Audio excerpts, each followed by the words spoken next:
was able to talk to women across aviation and supporters of aviation. And it was amazing. Like, I genuinely went in not really knowing exactly what to expect. I am not a scripted type of a person. I really like to interact with a person, ask real relevant questions, ask questions that will pertain to them. I see it as somewhat of an activation in and of itself. My company comes in and we actually do interviews like this at an event. Like I said, the whole thing for me was pretty dope because it blended not only my hobby, but also what I do here on She Built Success and just the ability to be able to talk to some really dope women.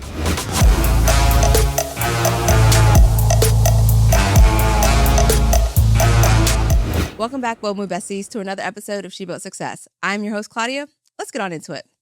Okay, so if you were to tell me at the top of 2026, I would have the opportunity to interview over 20 women, I would say, yeah, right. Don't get me wrong. On the podcast, we interview males, females, and I do it and it's fun. I enjoy it.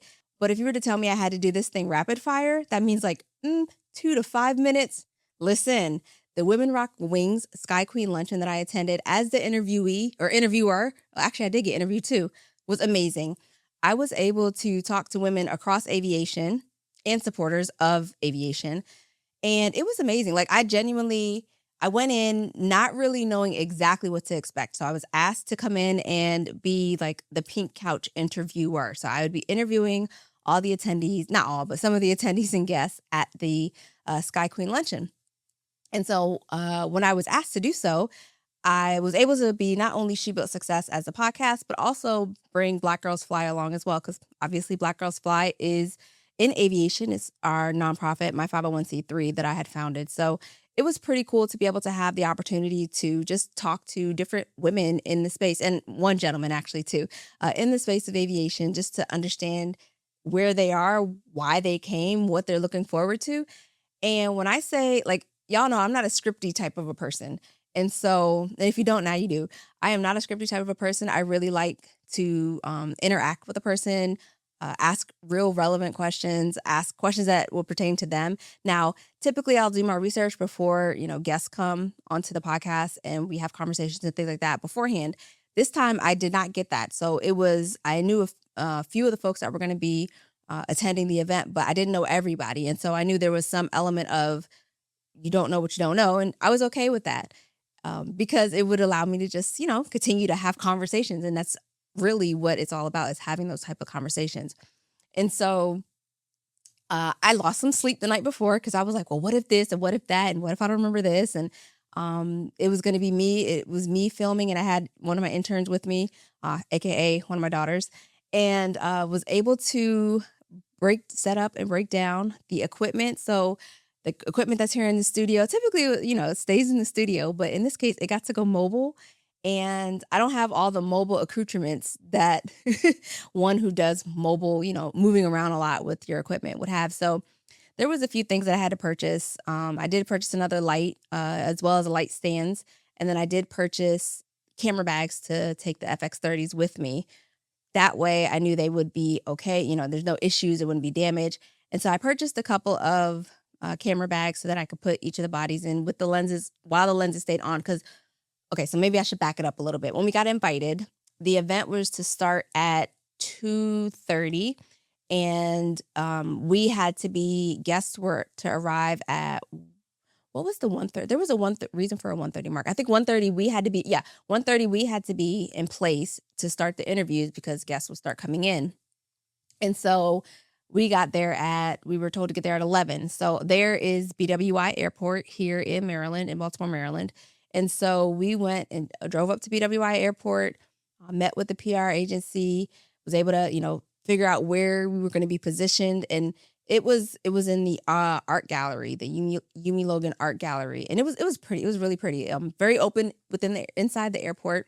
Oh, okay. So wait a minute. I got a funny on this one. Before I got to the art gallery, some of the instructions that we were given was to arrive at door 16. All right, bet. So I put it in my GPS and it took me to this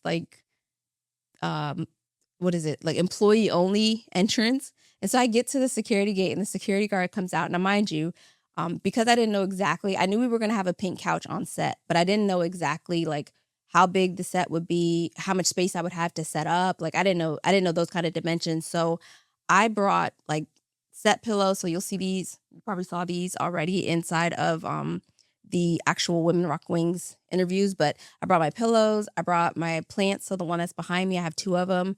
I brought my, I call them troll hair trees. They look like, it also in past episodes, they look like troll hair. I don't know. I brought that. What else did I bring for props? I think that was it for props. Oh, and I had like little small plants that I use from time to time. So I brought all that stuff with me because I wasn't sure, whether or not there would be additional props there or what the space would look like, aside from, of course, the art and the setup for the luncheon itself.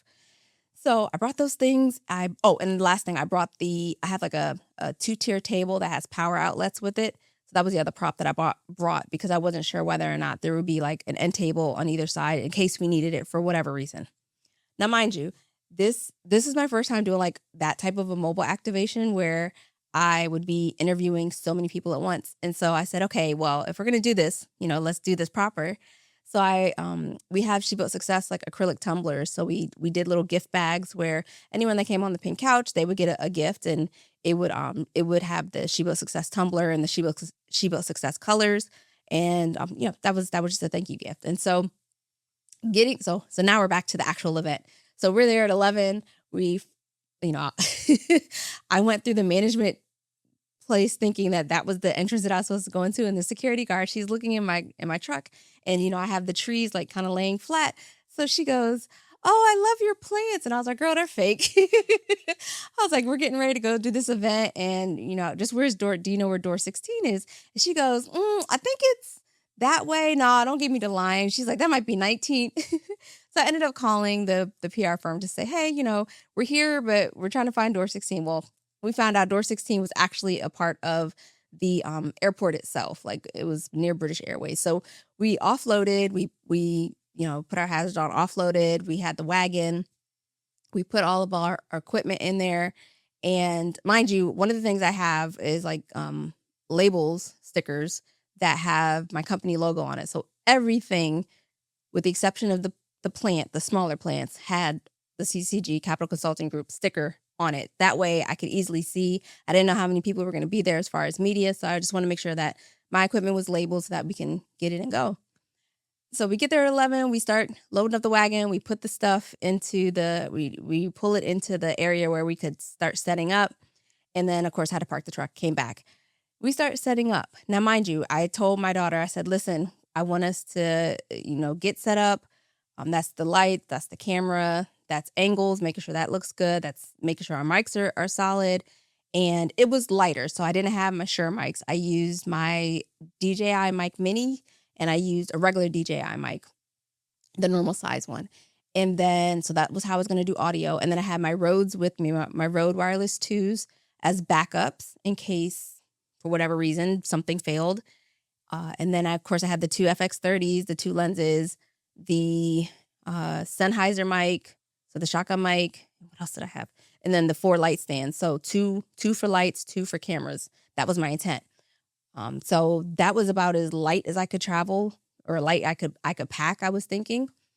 And so we're setting up, and I'm playing with the ISO and trying to figure out, because it was extremely bright in that area. Just a lot of natural light, a lot of literally airport lighting. And so I'm like, okay, well, I'll do my lights at 45 degrees. I did my cameras. I was like, okay, we did some test shots. It looked okay. I know it was going to go into post edit. So, here we are. But, there was still some I'm making sure I'm trying to do this right, because this is the first for me as far as this type of an event. And so I get there, and I told my daughter, I said, okay, we're going to get there at 11, offload. I would like to have an hour to do makeup, because of course we go there looking rugged, because we gotta pack, or we gotta set up stuff. And so I get there, and we're unpacking, we're setting things up, and my daughter's like, "Well, what do you want to go wear?" And of course I had my Ozma with me to catch some BTS type content, but in the moment of like offloading and things, there wasn't a lot of stuff that we captured, because I really was focused on making sure we could get everything set up ahead of the event, ahead of the guests coming. I told her I want to get ready to go, change and do my makeup and stuff by 12:30. That way it gives me an hour, because remember, to do a full face for me takes a minute. And so I guess I didn't mention I brought, my makeup kit and stuff, but I think that's kind of self-explanatory.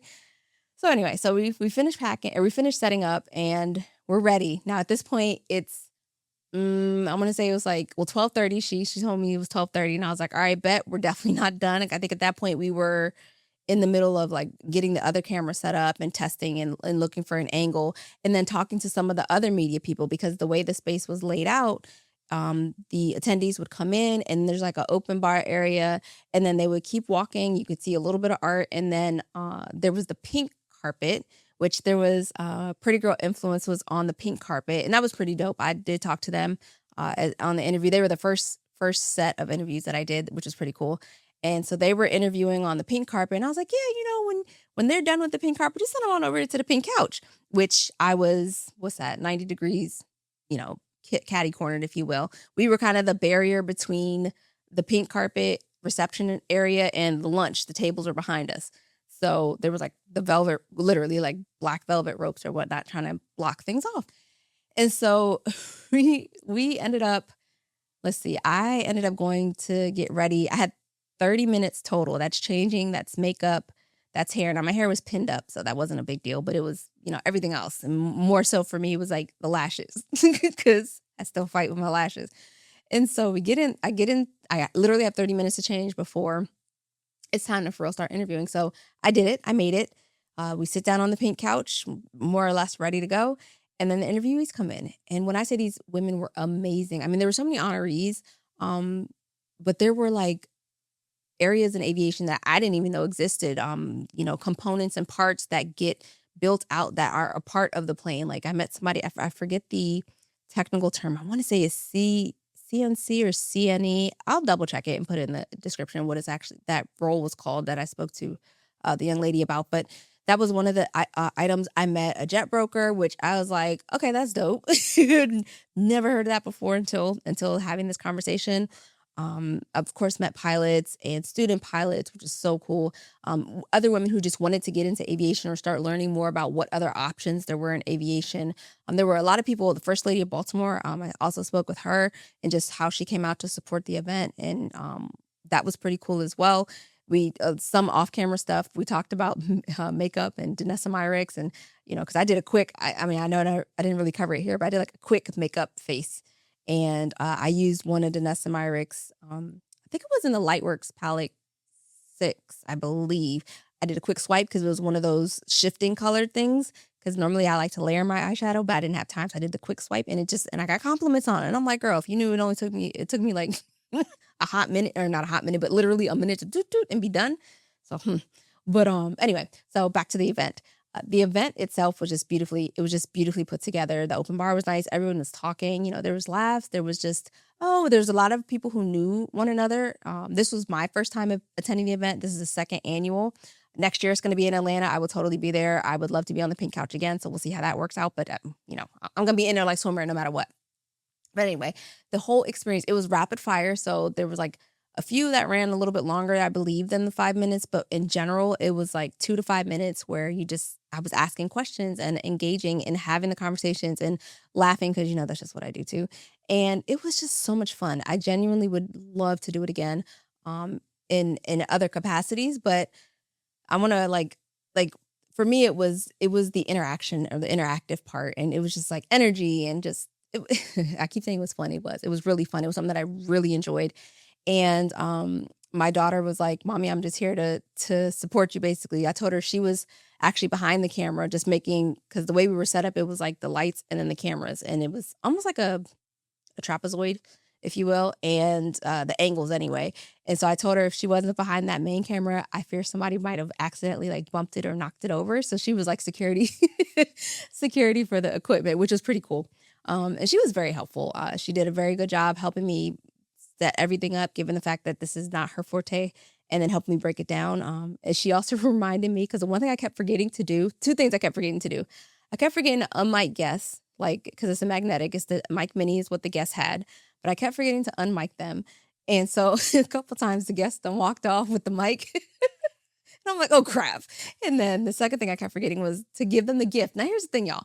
The gift was literally like to my left of me, like in front of me, to the left and in front of me. And I'm so into these conversations that I forget to actually, hey, get your gifts. So my daughter was helping me pass the gifts out. So that was pretty cool. We actually ran out, which was also pretty cool. We brought, I want to say 18 or 19. I ended up interviewing 23 women. So yeah, we ran out. I wasn't sure. So that's almost, I mean, I believe it was about 100-person event. I think, don't quote me on that number. So that's what, almost 25%. So that was pretty cool. But all in all, like, to me, I would totally do it again, hands down. It was just definitely a fun experience. It was a little bit stressful for me at first because I was like, I didn't know the size of the space I was going to be in. And packing the night before. I will say one thing, some of the things I would do differently.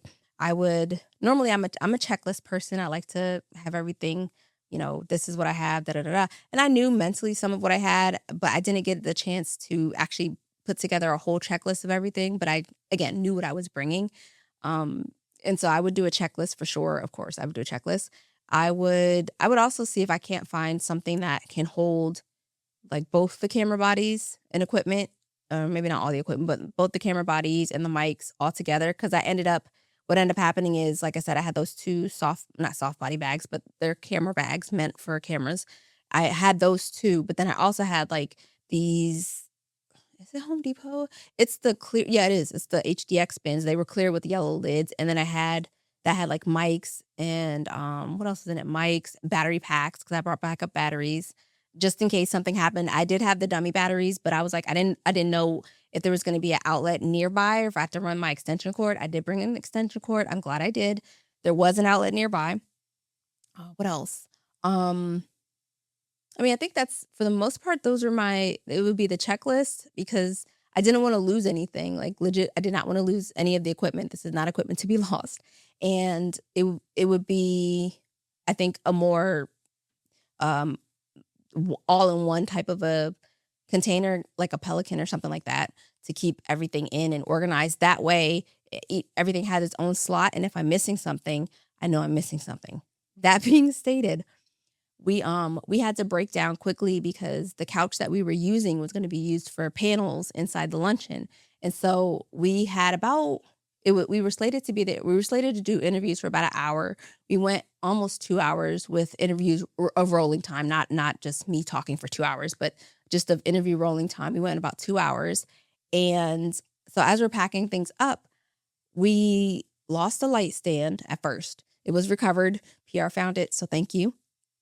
And then the second one was, remember the troll hair trees? We did actually. So here, there was like this book display, like when you're coming in initially to the Sky Queen Luncheon, there's like this book display with different authors and books clearly on display. And so what happened, I found out after the fact, there were props that were also brought in. Not just, I mean, I brought in my own, but there was another group or vendor that brought in props as well. And so I'm taking a picture of the book table. This was after we had already done the interviews. I'm taking a picture of the book table, or a picture and a video of it, because I was like, this is pretty. I want to be able to, look at these books and order them when, after the event. So I'm running back my footage and showing my partner like the pictures that we did take. And I see my troll hair grass in the picture, or tree little thing in the picture. So my daughter missed that one. I think what ended up happening was, while we were packing up and breaking down, somebody might have taken it thinking it was the prop that the other vendor brought. And so they used it as a prop in the book display. I didn't notice it until I'm well home and going through pictures. So, oops. So it's okay. I mean, it is what it is. And hopefully whoever now has it in their storage, good on them. They could use it. So if y'all see a troll hair little greenery somewhere, give me a shout. No, but in all seriousness, it was a really, really well executed, well attended event. I will say another lesson is to make sure I get Megan sitting down for the Women Rock Wings Sky Queen Luncheon, because Megan Hobson's the founder of Women Rock Wings and obviously the Sky Queen Luncheon. And so I did not get a chance to get with her on the pink couch. So I would definitely do that next time. Plus she's supposed to have been on the podcast. Our schedules just haven't really aligned to be able to do that, but she will be on the podcast here in a little bit. Let me see. I think those are all my lessons learned, and kind of where I see this going in my head right now. I see it as somewhat of an activation in and of itself, like where my company comes in and we actually do interviews like this at an event. So you know how like when you go to conferences or events, they have like the surveys, like the feedback surveys, how do we do and things like that, or what would you like differently? Like I would be the one that's doing that real time and getting it, and then we use it as they can use it as, event collateral for next promotions or, post event for promoting. And then same way I could use it and leverage it as part of my portfolio and potentially here on the podcast as well. So in my head, it's almost like another avenue, if you will, because I do enjoy talking to people. It's fun for me. It's fun to get to know someone else and what their interests are and what they don't like and what they like and what lights them up. And I don't know, for me, that's kind of fun to just to have that type of a conversation. So yeah, I kind of see it. I don't know exactly what that's called. It probably has a name out there. I just don't know. But in my head right now, that's kind of like the next something. Or at least it's fun for me. It's exciting. So I don't know. Maybe that'll be another contract. Who knows? But yeah, I would definitely do it again. Now, I do want to say one of the things, and I put this up here on purpose because I knew me, if I put it on the floor, I would have forgotten. One of the things that I did walk away with and at the Sky Queen Luncheon, I just want to go over this swag bag because it was actually really nice. So if you can see, I don't know how good we can see. Maybe I'll come over here. So this is it says Sky Queen on it. It's a little pink fuzzy hat. It's so cute. It's a little pink fuzzy hat and it has the emblem on the back for Women Rock Wings. See, it's pretty dope. I thought that was pretty dope anyway. So we got that. And then we got I call them green bags. I don't know, people totes. I call them green bags. But see, Women Rock Wings, which also pretty dope. I feel like, you know how in school when they be doing show and tell? Oh gosh, I might be dating myself. Y'all probably don't even do show and tell at school anymore. Y'all let me know in the comments. Y'all do show and tell at school? Is show and tell still a thing at school? I mean, it was for my kids and they're Gen Zs. So, I don't know. Maybe it's not anymore. And then we got this book called The Leadership Labyrinth by Jade Floyd. I have not read it yet, but it'll be a read for me. I'll let y'all know. I'll come back and let y'all know how it was. So all that, of course, on brand with the pink of Women Rock Wings and the Sky Queen Luncheon. So yeah, I mean, just all in all, I would definitely, like I said, I'm going again. It's in March of next year. It's 2027. So I will be going again. So hopefully I'll see some of y'all there, whether you are a pilot, a student pilot looking to get into aviation, just want to know more about it. I definitely would recommend a 10 out of 10, recommend you go ahead and register for the Sky Queen Luncheon for 2027 in Atlanta. Okay, I think I've covered everything. Again, if you have any questions just about the setup, how it was for me, maybe a little bit of a deeper dive. I don't know. You guys got to let me know what you want to hear more of. But like I said, the whole thing for me was pretty dope because it blended not only my hobby, but also what I do here on She Built Success, and just the ability to be able to talk to some really dope women. All right, Bold Move Besties. So that is my breakdown for you. I will talk to you on the next episode of She Built Success. Deuces.